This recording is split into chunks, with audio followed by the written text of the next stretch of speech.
For some, it's just a highway.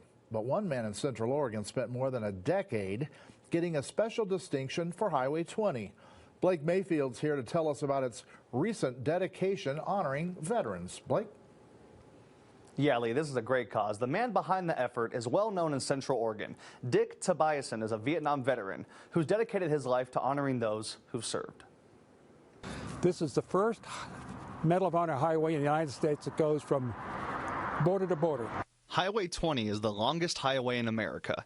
At 3,365 miles in length, it runs from Boston, Massachusetts, and crosses 12 states before ending up at Highway 101 in Newport, Oregon, along the Oregon coast. To some, it's just a stretch of road to drive state to state.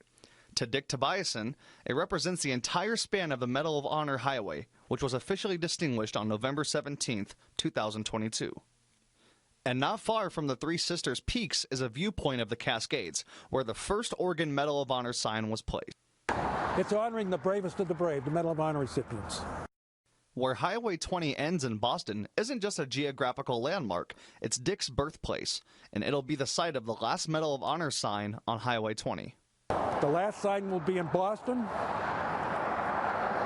and it'll be a mile from where I was born 88 years ago. So First sign on Highway 20, the last one's in Boston. The last one's in Boston, and it's a mile from That's incredible. where I was born and a mile and a half from where I graduated from university.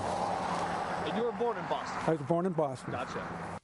Dick says he's doing this as a promise he made to an old friend, also a veteran, named Robert Maxwell, pictured here underneath the first Medal of Honor sign that was created on Highway 20 between Bend and Sisters. So as soon as the Idaho law was passed, Idaho was second, and that law passed while Bob was alive. He knew it, and because I promised him that I would get this across the United States.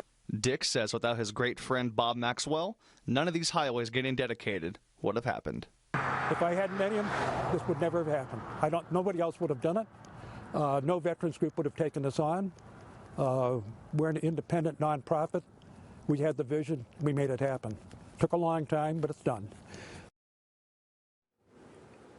Tobiasen told me in order for him to get all 12 states to adopt Highway 20 as a Medal of Honor highway, he had to write the law himself and present it to a state representative who would then endorse the bill to their respective state legislators. He says even though 12 states have adopted a piece of highway for Medal of Honor recipients, he won't be satisfied until he gets all 38 other states to do the same. Blake Mayfield, News Channel 21.